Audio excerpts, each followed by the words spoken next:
네, 오늘 성령님께서 우리에게 귀하게 주시는 하나님의 말씀 함께 보도록 하겠습니다. 여러분께서 가지고 계신 성경으로 사도행전 펴시도록 하겠습니다. 사도행전.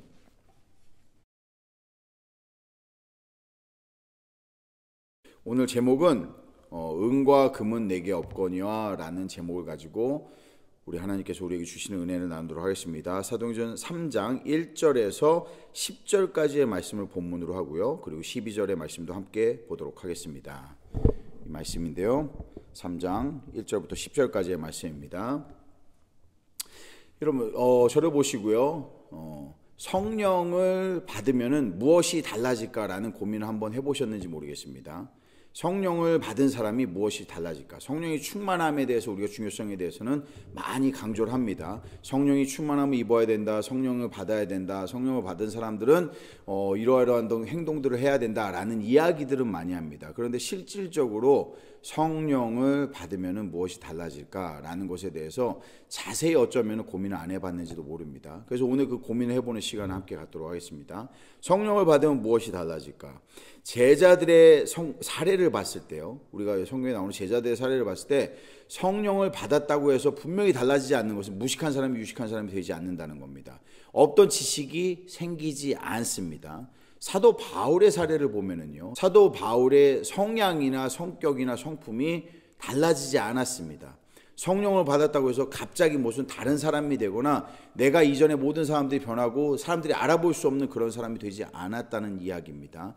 나를 똑같이 사람들은 대했어요. 내가 심지어 성령을 받고 하나님의 말씀을 전하기 시작했는데도 불구하고, 그랬는데도 불구하고 나를 예전에 예수를 핍박하고 예수를 믿는 사람들을 잡아서 죽이려고 했던 사람으로 나를 여전히 동일하게 인식했다는 겁니다. 그렇다는 것은 나의 성품이라든지 나의 상황이라든지 나의 환경이라든지 그리고 내가 가지고 있는 지식이라든지 내가 말하는 방법이라든지 말하는 내용이 달라질 수는 있어요. 그러나 방법이라든지 이러한 것이 달라지지는 않았다는 것입니다. 성령을 받았다고 해서 갑자기 나에게 복이 임하지도 않는 것 같습니다. 심지어 성령을 받았다고 해서 오히려 복이 임하기보다는 세상 사람들의 눈에는 어쩌면 저주처럼 보이는 것처럼 많은 핍박과 압박과 이 박해가 임하면은 임했지 실질적으로 무엇인가 복이 임했다라고 보여지지는 않습니다. 그렇다면은 성령을 받는다라는 게 무엇이 중요하며 또한 어떠한 차이점이 있을까라는 것에 대해서 우리가 사실은 머릿속으로 생각하고 인식적으로 가지고 있는 어떤 느낌적인 것이 아니라 실제 성경이 이야기하는 그 차이점 무엇이가 있는지 우리가 함께 살펴보는 시간이 굉장히 중요하다고 생각을 합니다. 세 가지 변화입니다. 적어도요, 베드로의 사례를 통해서 볼 수 있는 성령을 받은 사람에게 나타나는 아주 세 가지 놀라운 변화, 그리고 이 세 가지 변화가 모두에게 반드시 나타나는 공통적인 변화이기 때문에 오늘 이 시간에 이것을 은혜로 저와 여러분이 함께 나눌 수 있는 시간이 될 거라고 생각을 합니다. 그렇다면 이 세 가지 공통적인 변화는 무엇인가? 먼저 배경의 내용을 보겠습니다. 어떠한 변화가 일어나기 위한 배경이죠.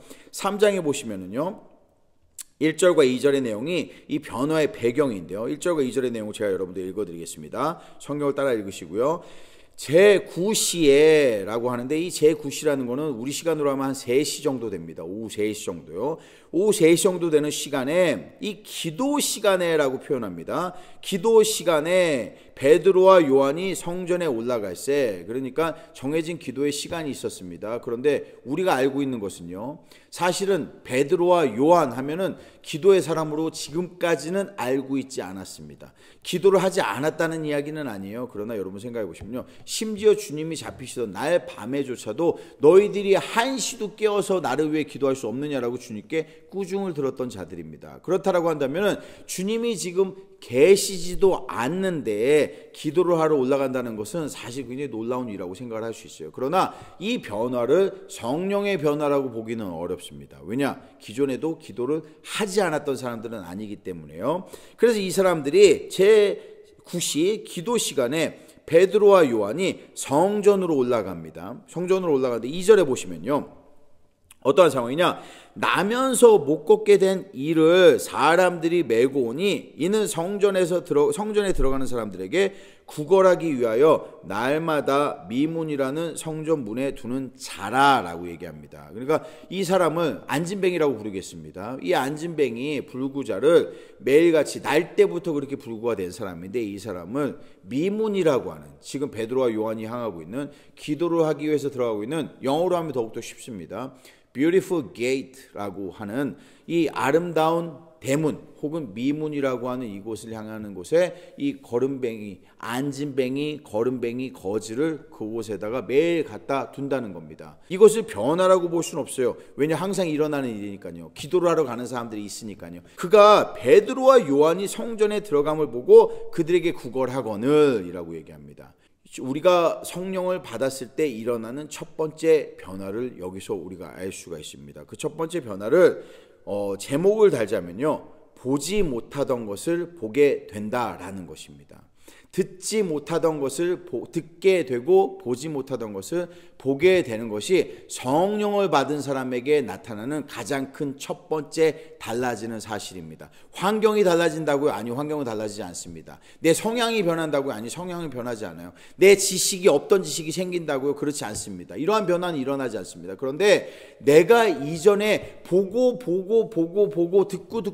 듣고 항상 알았던 것들이지만은 한 번도 그것을 인지하지 못했던 것들에 대해서 새롭게 인지하기 시작한다라는 것입니다. 나에게는 내가 가지고 있는 내 육에는 아무런 감동이 되지 않는 일이에요. 그리고 나는 그 사람에게 아무런 관심도 없을 수 있어요. 그런데 내가 성령을 받고 나니 매일 보던 그 사람인데 마치 오늘 그 사람이 처음 보는 사람처럼 나에게 보이기 시작했다라는 겁니다. 매일 듣는 그 사람의 구걸하는 소리였는데 그 음성이 마치 나에게 성령님께서, 하나님께서 나에게 저 사람을 도와주라고 얘기하는 말처럼, 처음 듣는 말처럼 그 음성이 나에게 크게 내 심령에 울리기 시작한다는 것입니다. 보지 못하던 것을 보게 되고 듣지 못하던 것을 듣게 된다는 것입니다. 여러분, 이러한 역사가 일어날 수 있는 것은요, 우리가 흔히 성령을 받는다, 성령이 임하신다 라는 성경적인 표현 충분히 이해합니다. 그런데 한 가지 우리가 실수하고 있는 것은요, 왜 성령을 받고 성령이 임하는 데에도 불구하고 우리의 마음이 예수님을 생각할 때처럼 그런 뜨거운 마음과, 예수님을 생각할 때처럼 그런 감사한 마음과, 예수님을 생각했을 때 받는 위로와 능력에 대한 것처럼 그런 식으로 성령께 반응하지 못하는가라는 것을 여러분 먼저 생각하셔야 됩니다. 그건 무엇이냐? 우리가 성령을 받기 위해서는요, 성령으로 충만하기 위해서는요, 성령이 내 안에 내주하시기 위해서는 먼저 우리가 예수님과 행했던 것처럼 성령님을 깊게 만나는 것이 필요하기 때문에 그렇습니다. 인격적인 성령님과의 만남에 대해서 이야기하고 생각하는 사람은 많지 않습니다. 성령님이 마치 나에게 주시는 선물인 것처럼, 나를 천국으로 인도하시는 분인 것처럼, 그리고 그것만이 다인 것처럼 생각하는 경우는 많이 있어요. 나에게 인침으로 말미암아 내가 성령이 천국에 들어갈 때 이 성령님의 존재로 말미암아 내가 들어갈 수 있고, 나에게 주신 어떠한 능력이 있다면 그게 성령의 능력으로 이루어지는 것이며, 나에게 주시는 은사가 있다면 내가 행하는 은사, 신유가 됐던, 능력이 됐던, 말씀이 됐던, 가르침이 됐던, 지배하는 것이 됐던, 무슨 방언이 됐던 어떤 은사라고 하더라도 그 성령의 그러한 은사로서 나에게 주신 것에 대해서는 내가 생각할지언정 실질적으로 그 성령님과의 첫 만남에 대한 그 깊은 감동은 많이 생각하지 않는다는 것입니다. 왜냐? 성령님을요, 인격적으로 생각하지 않기 때문입니다. 우리가 예수님을 만나는 것처럼 이 성령님과의 만남 또한 굉장히 인격적인 만남입니다. 굉장히 감동이 있는 그러한 첫 만남, 첫사랑과 같은 그 만남이 소중합니다. 그 만남이 있었기 때문에 우리에게 임하심도 있는 거고요, 그 만남이 있었기 때문에 우리에게 충만하게 부어짐도 있는 겁니다. 그런데 우리는 그 만남, 첫 만남에 대해서 많이 생각하지 않습니다. 그 첫 만남의 인격적인 만남을 생각해야만 그때부터 무엇을 생각할 수 있느냐? 내 안에 계시는 분이 그냥 단순하게 나에게 행할 것을 주시는 능력으로, 선물로서만 계시는 분이 아니라 내가 무엇을 보기를 바라고, 내가 무엇을 하기를 바라고 듣기를 바라며 무엇을 먹기를 바라고 무엇을 느끼기를 바라는 분이신지 어떠한 그런 인격적인 모습을 우리는 처음으로 생각을 할 수 있게 된다는 것입니다.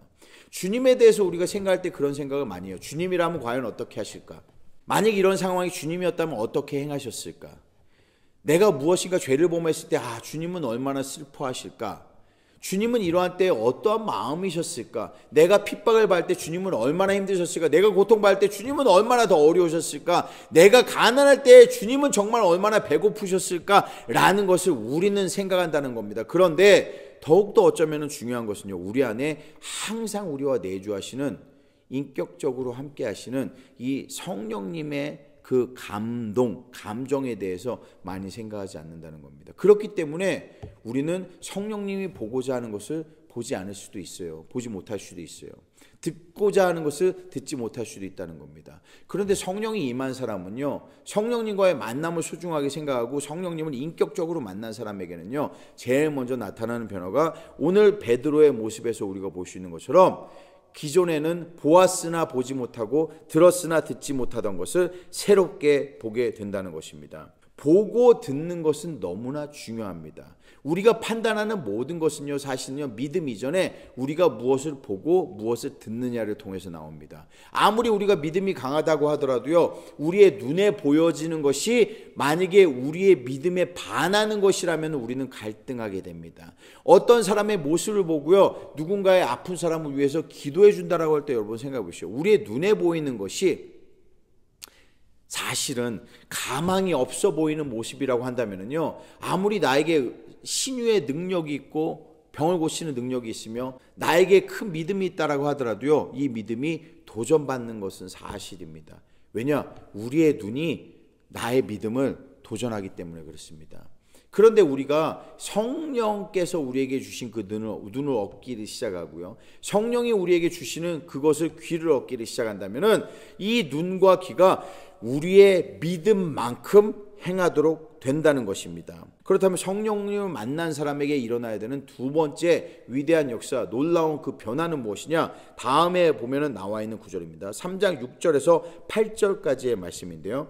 베드로가 이르되 은과 금은 내게 없거니와 내게 있는 이것을 너에게 주노니 나사렛 예수 그리스도 이름으로 일어나 걸으라 하고 오른손을 잡아 일으키니 발과 발목이 곧 힘을 얻고 뛰어서서 걸으며 그들과 함께 성전으로 들어가면서 걷기도 하고 뛰기도 하고 하나님을 찬송하니라고 하는 말씀입니다.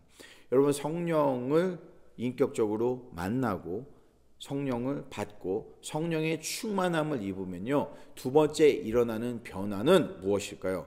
능력일까요? 치유일까요?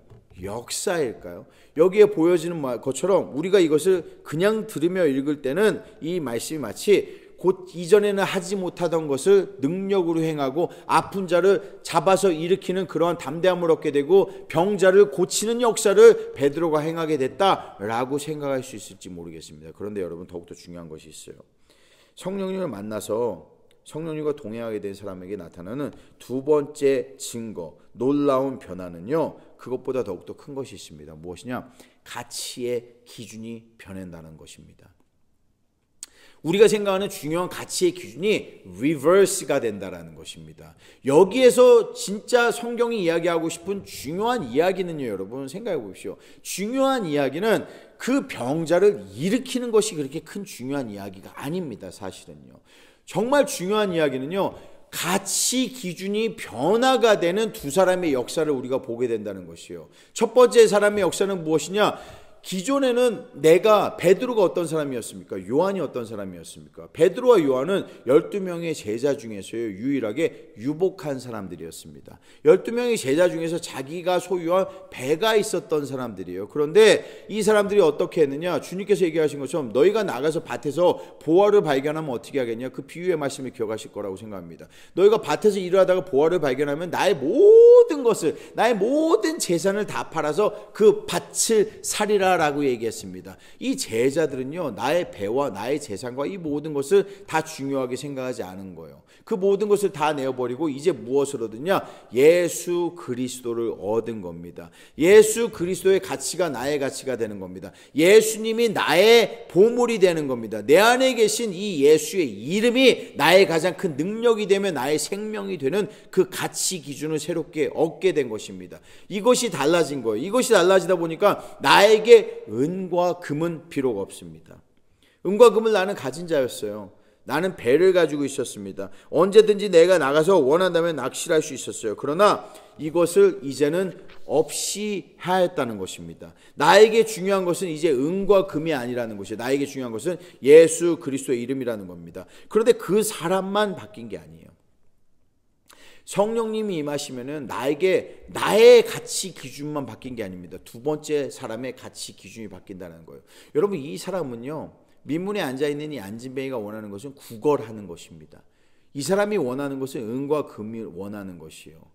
그런데 베드로가 뭐라고 얘기한 줄 아세요? 나에게 은과 금은 없거니와 내게 있는 것을 너에게 준다라고 했습니다. 내가 가진 것을 나에게 나눠줄 수 있다라는 그러한 것을 베드로는 확신으로 가지고 있었어요.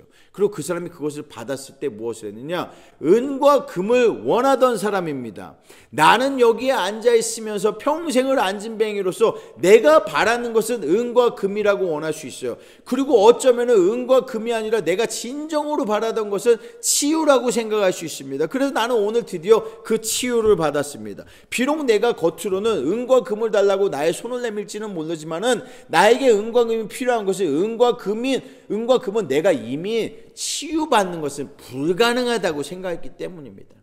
평생을 여기에 앉아서 구걸을 했어요.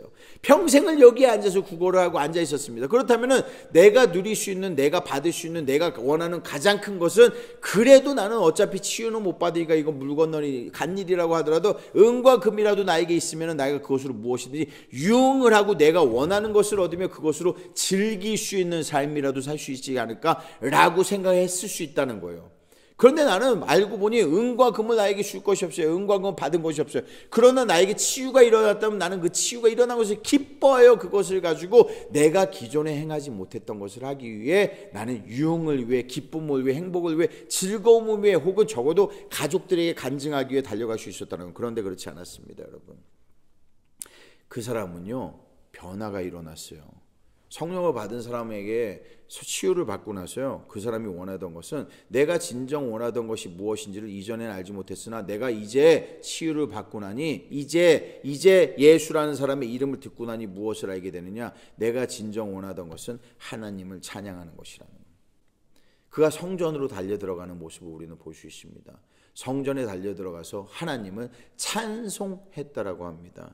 그가 하나님을 찬송했다라는, 뛰기도 하며 걷기도 하며 하나님을 찬송했다라는 우리는 증거를 볼 수가 있습니다. 가치관이 이렇게 변화가 되는 것입니다. 그러나 성령님을 받은 사람의 변화는 여기서 멈추지 않습니다. 세 번째 놀라운 역사가 이루어집니다. 그 세 번째 변화는 무엇이냐? 첫 번째 변화가 우리가 보지 못하던 것을 보게 되고 듣지 못하던 것을 듣게 한다면은요. 그리고 두 번째 변화가 우리가 생각했던 것처럼 우리의 가치 기준이 완전하게 변화되는 역사를 경험하게 된다면, 세 번째 그 변화는요, 우리가 갖지 못하던 것을 갖게 된다는 것을 우리는 깨닫게 됩니다. 갖지 못하던 것을 갖게 된다. 9절과 10절의 모습을 보면요, 모든 백성이 그 걷는 것과 하나님의 찬송함을 보고 그가 본래 성전 미문에 앉아 구걸하던 사람인 줄 알고 그에게 일어난 일로 인하여 심히 놀랍게 여기며 놀라니라 라고 되어 있습니다. 주님이 십자가에 달리시고요, 일어날 일이라고 예고하신 내용입니다. 전혀 놀라운 새로운 일이 아니었습니다. 그런데 제자들은 두려워했어요. 그래서 제자들은 모여서 기도를 했습니다. 그러나 문은 걸어 잠궈져 있습니다. 주님이 부활하시고 그들에게 나타나셨을 때조차도 어떠한 역사가 있었느냐? 문이 걸어 잠겨져 있었다는 걸 여러분 기억하셔야 됩니다. 왜? 유대인들을 두려워했기 때문에 그렇습니다. 성령을 받은 후에도, 오순절날에 그 일이 일어난 후에도 여러분 기억하십시오. 베드로가 잡혀갔을 때 유대인들을 두려워해서 여전히 그 문은 잠겨져 있었습니다. 사람을 두려워했어요, 여전히요. 성령을 받았는데도요. 네, 성령을 받았는데도요. 성령이 임하셨는데도요. 정말이에요. 예, 성령이 임하셨는데도 그랬습니다. 우리 사랑하는 성도 여러분, 우리가 성령을 받았다고 해서요, 세상의 모든 것을 다 이길 수 있는 것은 아닌지도 모릅니다. 여전히 우리에는요, 환경에 두려움을 갖게 되어 있어요. 어려운 일이 생기면요, 여전히 아파하고 힘들어하게 되어 있습니다. 환경의 속에서요, 여전히 슬퍼할 수도 있고요. 돈이 없으면 그것 때문에 불안한 마음을 갖기도 되고요. 아프면 그것 때문에 고통을 받게도 됩니다. 아까 제가 서두에 말씀드린 것처럼요, 성령이 계시다고 하더라도요, 우리가 성령을 만나지 않은 것이 아닙니다. 성령이 우리 안에 계시지 않은 것이 아닙니다. 그러나 환경은 여전히 가혹하게 우리를 향해 침투해 들어올 수 있습니다. 우리는 여전히 이 모든 아픔을 공통적으로 느낄 수도 있다는 것입니다. 그런데 무엇이 달라지느냐? 그러한 것을 항상 이기는 것은 아니지만요, 우리는 선택할 수 있습니다. 세 번째 달라지는 놀라운 것은요, 기존에는 할 수 없었던 것입니다. 그런데 이전에는 이 놀라운 변화가 12절을 통해서 보면 알 수 있는데요, 베드로가 이것을 보고 백성에게 말하되 이스라엘 사람들아, 이 일을 왜 놀랍게 여기느냐? 우리 개인의 권능과 경건으로 이 사람을 걷게 한 것처럼 왜 우리를 주목하느냐라고 이야기를 합니다. 여러분, 어쩌면은요, 우리는요, 어떤 사람의 병이 낫기를 원하는 것은요, 내가 기도하면 낫기를 원해 라고 하는 마음이 있는지도 몰라요. 어떤 사람이 힘들 때 그 사람에게 그래도 내가 성령님과 함께 하시다는 증거로서 보여주기 위해 그 사람이 힘든 것을 내가 위로해 줄 수 있기를, 내가 기도해 줬을 때 저 사람이 위로를 받으면 좋겠다라고 생각할지도 모릅니다. 누구도 할 수 없는 일에 대해서 내가 설교하니 이러한 부흥이 일어났다, 내가 기도하니 이러한 역사가 일어났다, 내가 무엇을 행하니 다른 어떤 사람들에게도 은혜를 받을 수 없었는데 오늘 이 정재천 목사가 기도하니 누가 이 말씀을 듣고 그 사람이 눈물을 흘리며 그것 때문에 감동을 했더라 라고 이야기하는 그러한 만족감에 우리는 취할 때도 있는지도 모른다는 것입니다. 어쩌면 우리의 마음속에 조금이라도 그러한 마음이 있을 수도 있다는 거예요. 그런데 성령님이 우리 안에 계시다라면요, 진짜 성령님이 우리 안에 계시고 인격적으로 우리가 그분을 만났으며 그분의 내주하심을 우리가 순간적으로 매 순간순간 생각하며 살아간다면은 이제는 우리가 갖지 못하던 것을 가질 수 있는 것이 한 가지가 무엇이냐? 바로 이전과 달리 우리는 하나님께 올려드릴 영광을 성령의 이름으로 올려드릴 수 있게 되었다는 것입니다. 이게 의미가 무엇인지 이해가 안 되실 수도 있어요. 그런데 제가 여러분들에게 설명을 드리도록 하겠습니다. 우리는요, 우리의 능력과 힘으로 귀한 성도의 삶을 살아갈 수 있다고 착각하는 경향이 있습니다. 우리가 부지 중에 그렇게 할 수 있다는 거예요. 우리는요, 우리가 무엇인가를 행해서 달라질 수 있다고 생각하는 경향도 있다는 것입니다. 그런데 가만히 생각해 보면요, 여러분, 우리가 아무리 잘나고 아무리 좋은 예배를 드리고 아무리 멋진 예배를 올려드리며 아무리 귀한 찬양을 하고 아무리 귀한 달란트와 은사와 모든 것을 다해서 하나님께 올려드린다고 하더라도요, 여러분 그 사실 아세요? 성경적으로 보자면요, 단 한 가지도 우리가 올려드리는 아무리 귀한 것도요, 하나님은 받으시지 않습니다. 그리고 또 더 정확하게 해볼까요? 받으실 수가 없습니다. 왜냐? 우리는 여전히 죄인입니다. 죄에 때가 묻어있는 그 어떠한 것도 거룩한 하나님의 성전에 하나님께 올라갈 수가 없습니다. 하지만 하나님께서 받으실 수 있는 것은 그 이유가 무엇인 줄 아세요?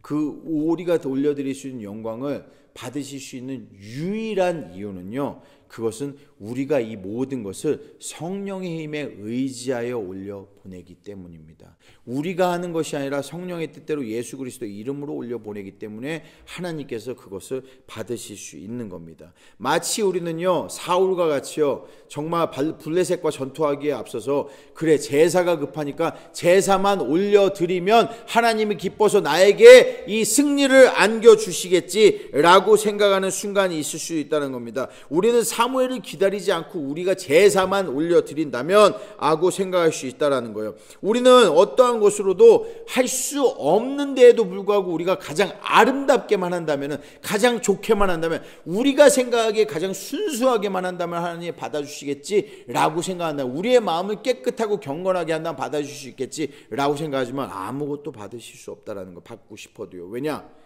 우리의 죄악됨 때문에 그렇습니다. 우리는 여전히 죄인입니다. 하지만 우리가 성령의 힘에 의지하여 성령님의 능력으로 행한다면은 그 영광을 이제는 올려드릴 수 있다라는 겁니다. 베드로가 그랬어요. 누구보다 앞서기를 원하는 자입니다. 요한이 그랬습니다. 누구보다 앞서 좌편과 우편에 서기를 원하던 사람입니다. 하지만 이제는 그것이 중요한 것이 아니라 왜 우리를 바라보느냐, 이 모든 행한 능력이 하나님께서 행하신 성령의 능력으로 행하신 것을 너희가 깨닫지 못하느냐라고 행한다는 것입니다. 여러분, 성령님의 임재는요, 성격이나 성향이나 환경을 변화시키지 않습니다. 것이 있는 것을 느끼지 못할 수도 있습니다. 어떠한 것도 변화되지 않았다라고 생각할 수도 있습니다. 하지만 적어도 이 세 가지 놀라운 변화가 있다는 것을 여러분 깨달으시기 바랍니다. 우리가 보지 못하던 것을 보게 된다는 것을 알아야 됩니다. 듣지 못하던 것을 듣게 됩니다. 그게 바로 성령의 음성입니다. 성령의 감동입니다. 기존에는 사용해도 효력도 없고 능력도 없던 예수의 이름을 이제 능력 있게 사용할 수 있는 권한을 우리는 얻게 된 것입니다. 그리고 마지막으로 우리는요, 우리의 모든 선한 역사와 우리의 전도와 선교의 열매를 하나님이 받으시기에 합당한 영광으로 올려드릴 수 있게 된 것입니다. 우리는 이 세 가지를 기억해야 됩니다. 세상을 하나님의 눈으로 볼 수 있게 된 것입니다. 세상에게 하나님의 능력을 줄 수 있게 된 것입니다. 성령으로 말미암아요. 그리고 세상에서도 우리가 죄인된 몸으로 하나님께 올려드릴 수 있는 영광을 얻게 된 것입니다. 여러분, 이런 위대한 성령이 동행하시는 우리 성도의 삶을 통해 여러분은 인생을 통해 무엇을 이루시겠습니까? 우리에게 유한한 인생입니다. 정해진 시간입니다. 이 짧은 시간에 하나님께 무엇을 우리는 성령으로 올려드리기를 소망합니까? 그 소망하시는 것이 무엇이든 하나님께서 이루어 주시기를 주님의 이름으로 축원을 드립니다. 그리고 성령의 뜻대로 그것을 이루시기를 바랍니다. 이 시간에 눈을 감으시기 바랍니다. 여러분, 다 눈을 감으시고요.